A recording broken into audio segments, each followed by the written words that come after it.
छत्रपती शिवरायांनी या ठिकाणी पराक्रमाने याला पराक्रमाची भूमी केलं, त्याचवेळी संतांनी याला संत भूमी म्हणून देखील या महाराष्ट्राचा गौरव केला.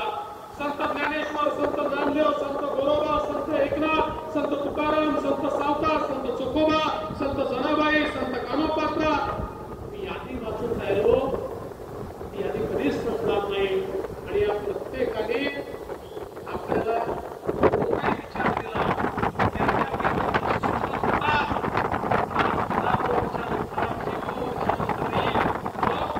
विचार सुसंगत आहे.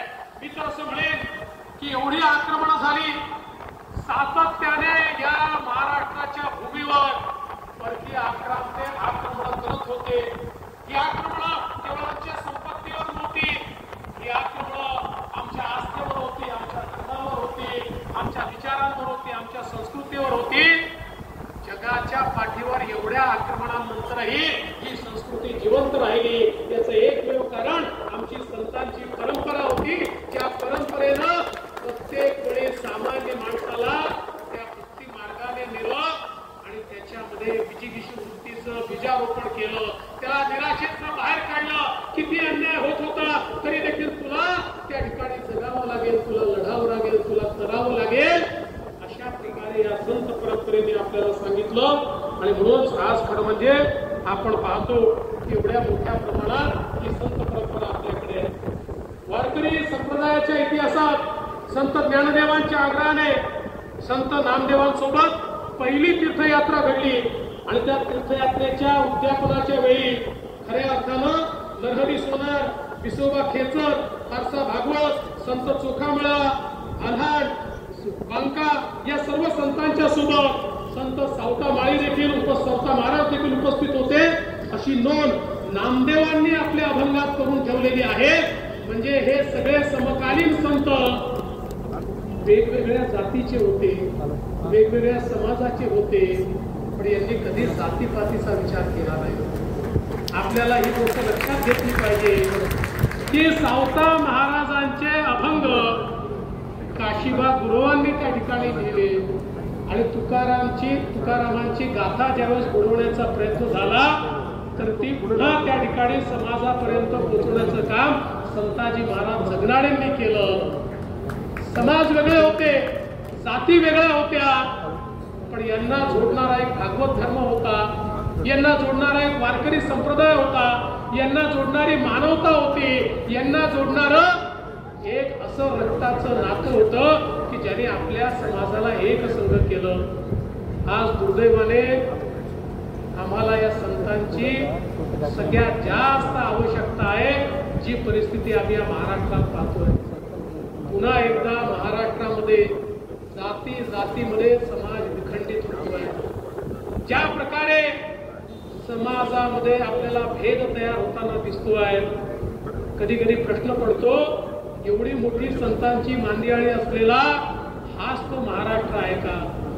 मला असं वाटतं की आज कुठल्याही क्षेत्रातले लोक असतील आणि विशेषतः राजकीय क्षेत्रातले लोक असतील, ते कुठल्याही पक्षाचे असतील, जर मोठे मोठे नेते केवळ मुख घेऊन बसले आणि मतांच्या राजकारणाकरता समाजातली दुही ही जर त्यांनी मान्य ठेवली तर मला असं वाटतं की आपल्याला वर्तमान तर असेल पण आपल्याला भविष्य नसेल.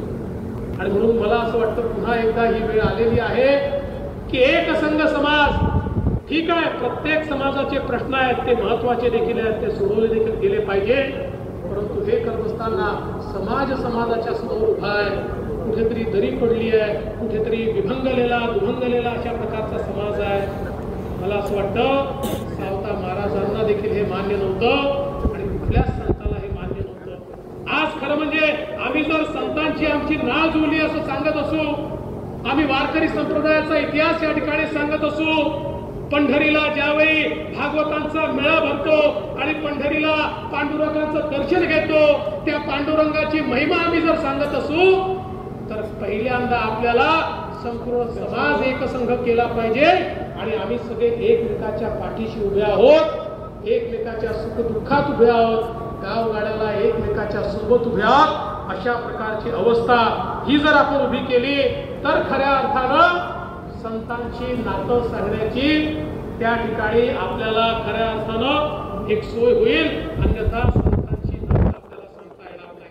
आणि म्हणून आज या निमित्ताने खरं म्हणजे सावता महाराजांचे 37 अभंग फक्त आपल्याला सापडले, पण या 37 अभंगातून ज्या प्रकारचे विचार त्यांनी मांडले बघा, 1200 वर्षापूर्वीची मराठी आणि आजची मराठी काही अंतर आपल्याला दिसत. आपण म्हणतो मराठी अभिजात भाषा आहे, त्या अभिजात भाषेकरता आपण अनेक त्या ठिकाणी पुरावे देतो. दुसरा पुरावा काय पाहिजे, या ठिकाणी सावता महाराजांचे अभंग जर आपण समोर ठेवले तर मराठी किती अभिजात आहे हे आपल्याला त्या ठिकाणी सांगता येईल. अशा प्रकारचे त्यांचे अभंग आहेत. त्याच्यामधलं प्रासंगिकता, त्याच्यामधलं पर्यावरण, त्याच्यामधली शेती, त्याच्यामधला सामान्य माणसाचा उद्रेक, त्याच्यामधली भक्ती, ही प्रत्येक गोष्ट. आणि म्हणूनच आज हजारो लोकांनी या अभंगावर PhD केली, कारण आजही ते अभंग तेवढेच प्रासंगिक आहेत. आणि म्हणून मला असं वाटतं आज ही जी काही परंपरा त्यांनी दिली आहे, या परंपरेला पुढे नेण्याचं काम आपल्याला करायचं आहे. ही खरोखर आनंदाची गोष्ट आहे. आम्ही सगळ्यांनी प्रयत्न केला आणि भिडेवाडा आपल्याला त्या ठिकाणी मिळाला. सर्वोच्च न्यायालयात देखील आपण आता केस जिंकलो. त्याचं भूमिपूजन होणार आहे आणि निश्चितपणे आपण हा प्रयत्न करू भुजबळ साहेब की भूमिपूजन माननीय मोदी साहेबांच्या हाताने झालं पाहिजे.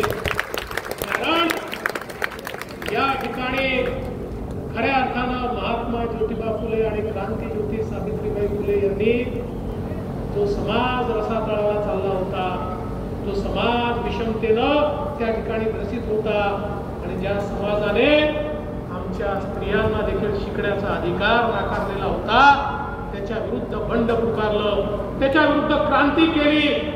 ही क्रांती जर झाली नसती तर आज सावित्रीच्या लेकी या महाराष्ट्रात आणि देशामध्ये इतकी प्रगती करताना आपल्याला कधीच दिसल्या नसत्या. आज आपण या योजना आणतोय भुजबळ साहेब, लाडकी बहीण सारखी योजना आणतोय, कारण सावित्रीच्या लेकी या आज खऱ्या अर्थानं इतक्या जागृत झाल्या आहेत की त्यांचा विचार जर तुम्ही केला नाही तर त्या तुम्हालाही आता बसू देणार नाही. अशा प्रकारची अवस्था आलेली आहे. आणि म्हणून मला आनंद आहे की आपल्या सरकारनं या ठिकाणी लाडकी बहीण सारखी योजना आणली. आणि मला सांगताना आनंद वाटतो, आपले विरोधक आज कोर्टात गेले होते, हायकोर्टात, लाडकी बहीण योजना बंद करा म्हणून. हायकोर्टाने सांगितलं एंटरटेन करण्याची आवश्यकता नाही. त्यांनी त्यांची पिटिशन एंटरटेन केलेली नाही. त्यामुळे आता आमच्या लाडक्या बहिणींच्या खात्यामध्ये पैसे जाण्यापासून कोणी थांबवू शकत नाही. पण किती वेगळी लोक आहेत, इकडे कोर्टात जातात आणि तिकडे लाडकी बहिणींना स्वतःचा फोटो घालतात. लाडक्या बहिणींना माझं एवढंच सांगणं आहे, हे जे सावत्र भाऊ आहेत ना, यांच्यापासून जरा तुम्ही सावध राहा, थोडं सावध राहा. आज खऱ्या अर्थानं क्रांतीज्योती सावित्रीबाई फुलेंना खरी आदरांजली काय आहे, तर या सरकारनं आमच्या मुलींकरता उच्च शिक्षणाचे सगळे दार मोकळे केलेले आहेत. एक पैसा लागणार नाही. प्रायव्हेट कॉलेजमध्ये लाखो रुपयाची आमच्या मुलींची फी राज्य सरकार त्या ठिकाणी भरेल, हा निर्णय आपण केलेला आहे. इंजिनियर, डॉक्टर, MBA प्रत्येक जवळपास 507 कोर्सेस असे आहेत की ज्याच्यामध्ये आमच्या मुलींना एका नव्या पैशाची फी लागणार नाही. मला विश्वास आहे आपल्या सरकारने हा निर्णय घेतल्यानंतर निश्चितपणे स्वर्गातून क्रांतीज्योती सावित्रीबाई फुलेंनी आपल्याला आशीर्वादच दिला असेल, कारण त्यांची परंपरा पुढे नेण्याचं काम हे या ठिकाणी आपण केलं आहे.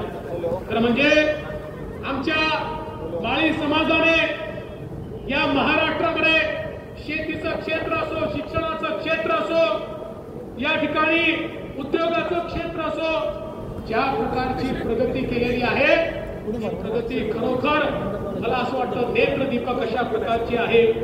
आणि ज्या काळामध्ये इंग्रजांच्या काळामध्ये देखील त्या ठिकाणी ऊसाची लागवड करून आणि कारखाना सुरू होऊ शकतो, अशा प्रकारे प्रकारची मुहूर्तमेढ करणारा आमचा माळी समाज असेल किंवा या संपूर्ण महाराष्ट्रामध्ये वेगवेगळ्या क्षेत्रांना पादक्रांत करणारा आमचा समाज असेल, निश्चितपणे आज ज्या प्रकारची प्रगती आपण केलेली आहे ती उल्लेखनीय अशा प्रकारची प्रगती आहे. पण निश्चितपणे येथे थांबता येणार नाही. अजून समाजातल्या शेवटच्या माणसापर्यंत आपल्याला पोहोचायचं आहे. आणि या सगळ्या प्रगतीमध्ये, तुमच्या या सगळ्या वाटचालीमध्ये आम्ही सगळे आपल्या सोबत आहोत. आणि विशेषतः मी आमच्या अतुल सावेंचं अभिनंदन करेन. अतुल सावेंना ओबीसी विकास विभागाची त्या ठिकाणी आम्ही जेव्हापासून जबाबदारी दिली, अत्यंत वेगानं त्यांनी त्या विभागाची कामं केली. यापूर्वी या विभागाची जबाबदारी रामभाऊ शिंदेकडे होती. रामभाऊंनी अतिशय वेगानं कामं केली होती. दुर्दैवाने मध्यंतरी हा विभाग जवळपास बंद झाल्यासारखा झाला होता. पुन्हा सरकार आलं आणि या विभागाला चालना मिळाली. आणि भुजबळ साहेब आहेतच. भुजबळ साहेब पूर्ण लक्ष ठेवून असतात सगळं योग्य चाललंय की नाही. आणि भुजबळ साहेब, आम्ही नेहमीच तुमच्या सोबत या सगळ्या कामामध्ये असतो. त्यामुळे आज मला आनंद वाटतो की आमच्या ओबीसी समाजाकरता 52 हॉस्टेलचा विषय सुरू झालाय. आमच्या ओबीसी विद्यार्थ्यांना हॉस्टेलमध्ये त्या ठिकाणी जर प्रवेश मिळाला नाही तर स्वयंसारख्या योजनेतनं त्यांना त्या ठिकाणी निर्वाह भत्ता आणि खाण्यापिण्याकरता जेवण भत्ता या दोन्ही गोष्टी देण्याची सुरुवात आपण केली. ओबीसी विद्यार्थ्यांना परदेशातली शिष्यवृत्ती आपण दिली. आणि त्या ठिकाणी आमचे ओबीसी विद्यार्थी हे खऱ्या अर्थानं IAS IPS झाले पाहिजे, वेगवेगळ्या सेवांमध्ये गेले पाहिजे. याकरता महाज्योतीच्या माध्यमातून त्यांना प्रशिक्षण मिळालं पाहिजे, त्यांना फेलोशिप मिळाली पाहिजे. अशा प्रकारचे सगळे कार्यक्रम हे आपण सुरू केले. मला सांगताना आनंद वाटतो, ज्यावेळेस मी मुख्यमंत्री होतो त्यावेळेस महाराष्ट्रात पहिल्यांदा ओबीसीचा स्वतंत्र विभाग आपण सुरू केला. आणि आज 7,000 कोटी रुपयाचं बजेट आपण या विभागाला दिलंय.